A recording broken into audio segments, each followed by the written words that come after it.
This is a Sports Catastrophe production.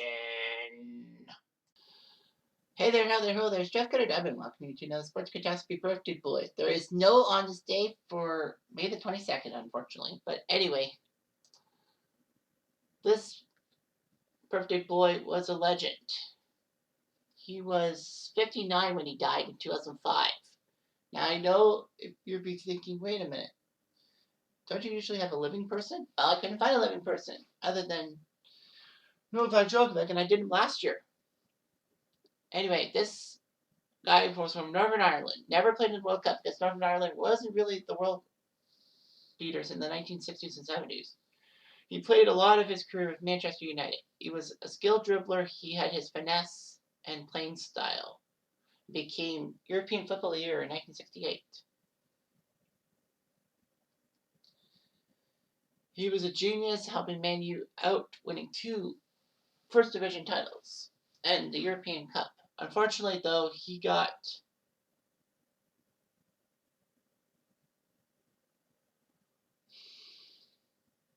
anywhere other than that. So he was known as one of the first media celebrity footballers. He was nicknamed El Beto by Portuguese reporters. But his extravagant lifestyle led to personal problems, including alcoholism, which he suffered for the rest of his life and cost him dearly.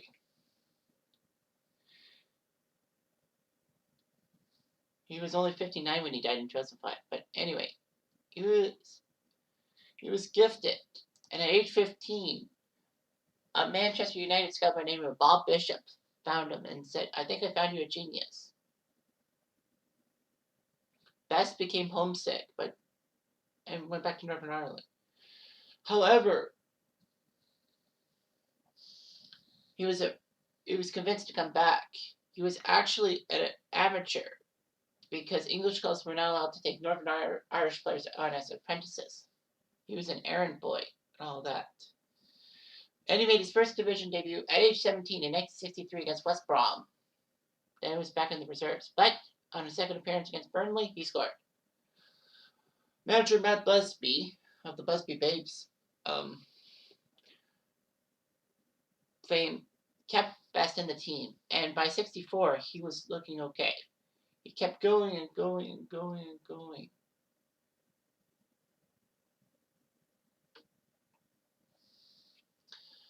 Anyway, Manchester United were getting up in age and all that. Best was a rising star, but his rising star was always there. In March of 1966, when Man U took on Benfica in a quarterfinal in the European Cup, his standout display, a lot with his dark beetle mob top hair, the Portuguese media called him O Quinto Beetle, the fifth beetle. And he was photographed with his new sombrero with El Beetle. So basically, he was headline news.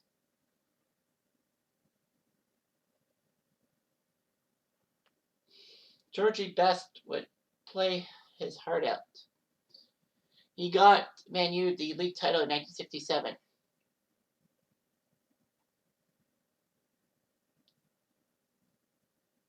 And he did fantastic. By 1968, Best was at his best. He was European Football of the Year. He helped Man U beat Benfica for the European Cup. It was at Wembley, too, so he knew it.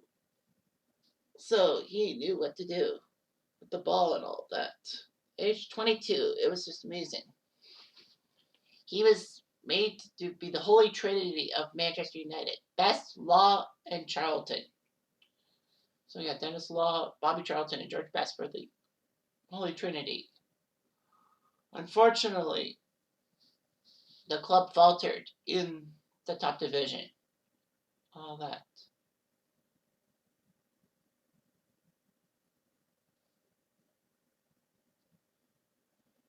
Man U suffered a big loss to AC Milan to try to repeat as European Cup champs. However, in 1970, George Best hit the ground running. At Northampton Town's Stadium, he scored 6 goals in the FA Cup match, winning 8-2. However, his sixth goal was a legend. He was 1-on-1 with the goalie, but Best made a feint to go right, put the goalie on his backside before he went left and walked the ball into the net. It was amazing what he could do, George Best could do. Unfortunately, his discipline was very bad and all that. George Best looked good. And basically, with 27 goals in the 72 season, he was the best goal scorer for Man U. And then he decided to retire. Unfortunately, Man U had issues. The old guard refused to talk to the newer, less talented players. And Best was missing in December to party. So he went to party in London instead of dealing with the team. He was basically suspended. Best decided to retire, but he resumed training April of 1973. George Best's last competitive game for Man U was January 1st, 1974 against QPR, which they got blown out. He failed to turn up for training 3 days later and was dropped.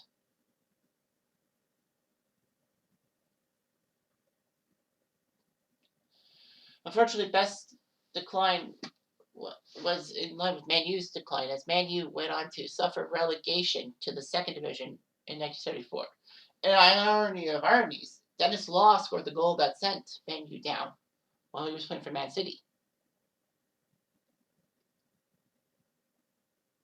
So Best looked good and all that.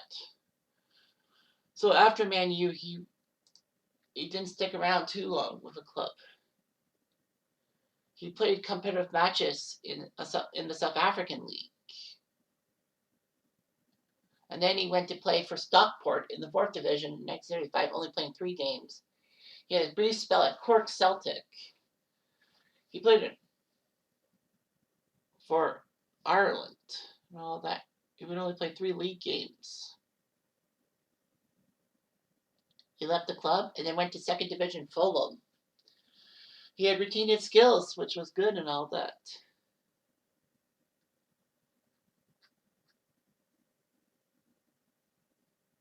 So he tried his best for Fulham. And then he went to the United States with Los Angeles, Fort Lauderdale, and San Jose. Fort Lauderdale, I remember there was a highlight of him scoring a fantastic goal. But anyway, he looked pretty decent in the North American League and all that.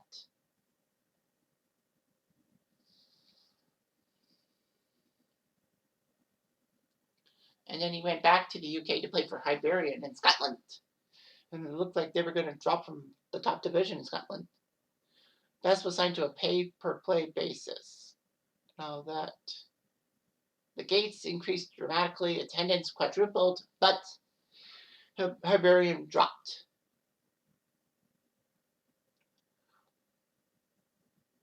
Anyway, Hibernian decided to get rid of him because he went on a drinking session with the French rugby team. But he was brought back a week later.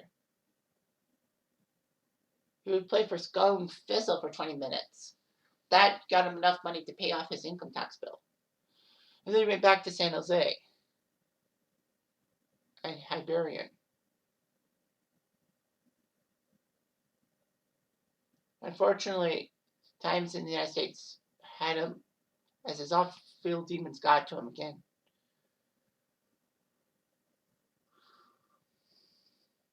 Anyway, Best at age 36 was signed to the 3rd Division side, Bournemouth. And he retired from football at age 37. There was a testimonial match, or basically a tribute match, held for him at Windsor Park, August 1988. George Best would score 2 goals in that game. Internationally, he would score 9 goals for 37 attempts for Northern Ireland. Unfortunately, Northern Ireland just wasn't that great of a team and all that. Northern Ireland were a global minnow at the time in the 70s.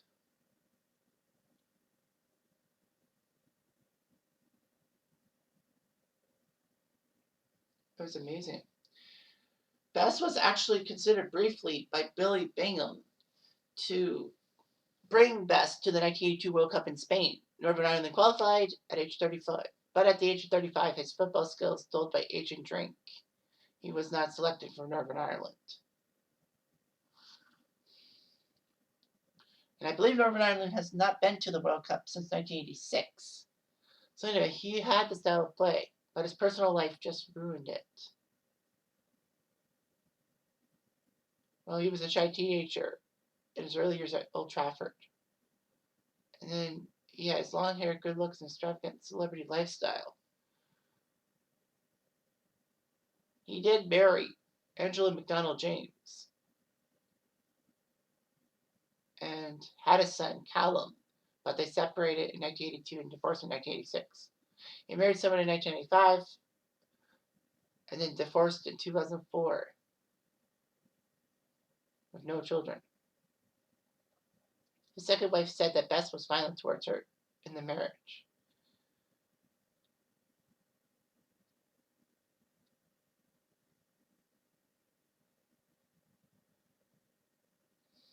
He was just full of himself and all that.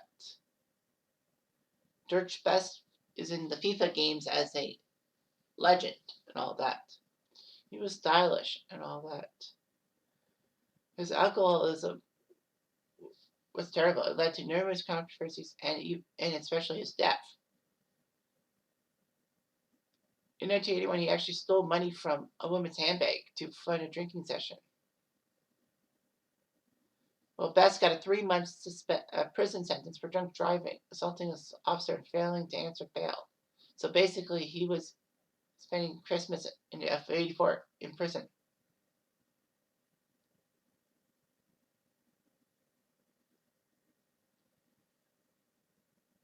Anyway, George Best unfortunately was heavily drunk in a performance for BBC show Wogan. Best had severe liver damage in 2000. He was admitted to hospital with pneumonia, but he did have a successful liver transplant. But he hemorrhaged so badly he nearly died.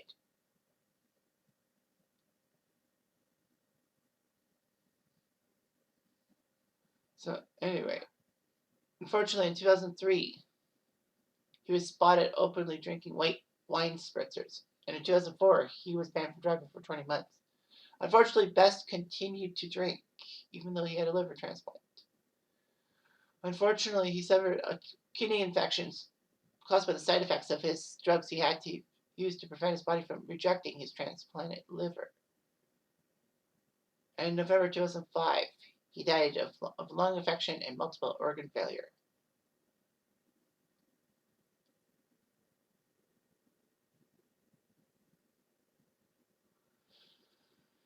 So it was just amazing and all that. George Best was an icon. His funeral in East Belfast was attended by a lot of people, a lot of memorials, especially in Northern Ireland, and at Waxburg. So for many teams, he didn't stay for a team long after Manchester United, except for maybe Fulham. Anyway, he would have 251 goals and 705 appearances for many teams. But after Man U, he was just a shell of himself, couldn't stay on a team for long. So, say what you want. He was a controversial figure, but he was the British personified. And ESPN did a soccer stories on 30 on him, soccer stories. And it was just shocking how, he went downhill after leaving Man U. But it was his own fault, not the club's fault. Anyway, I'm Jeff Diamond. I do.